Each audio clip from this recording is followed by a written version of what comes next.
Hi friends, ఎలా ఉన్నారు? అందరూ బాగున్నారా?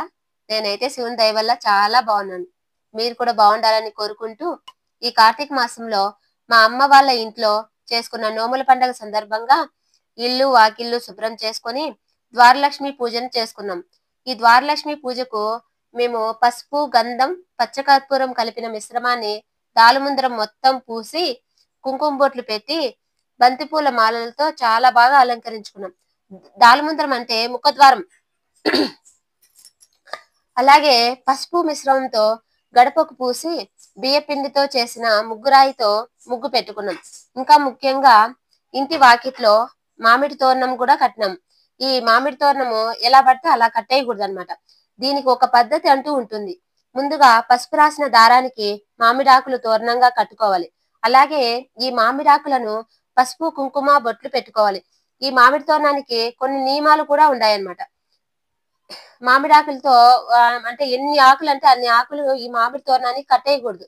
11 ఆకులతో మాత్రమే వాడాలి. ఇంతకంటే ఎక్కువైతే 21 లేదా 101 ఆకులను మాత్రమే వాడాలి. దేవతా పూజలను, నోములను, వ్రతాలు చేసేటప్పుడు తప్పనిసరిగా ఇంటి ముందు ముగ్గు వేయడం ఒక ఆచారం. లక్ష్మీదేవిని ఆహ్వానిస్తూ ఇంటి ముందు ముగ్గు వేస్తూ ఉంటారు.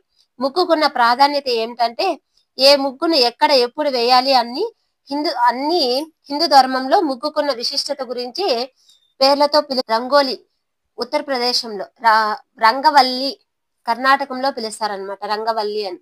కోలం అంటే తమిళనాడు వాళ్ళంతా కోలం అని పిలుస్తారు. మనమైతే తెలుగు వాళ్ళం అయితే ముగ్గులు అని పిలుచుకుంటాం. స్థలాన్ని బట్టి విభిన్నమైన పేర్లు కూడా ఈ ముగ్గుకున్నాయన్నమాట.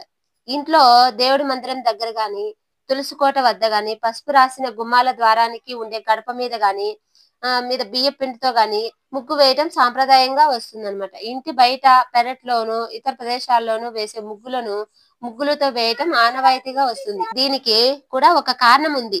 ముగ్గులు వేసే పొడిని ముగ్గు పిండి అని కూడా అంటారు.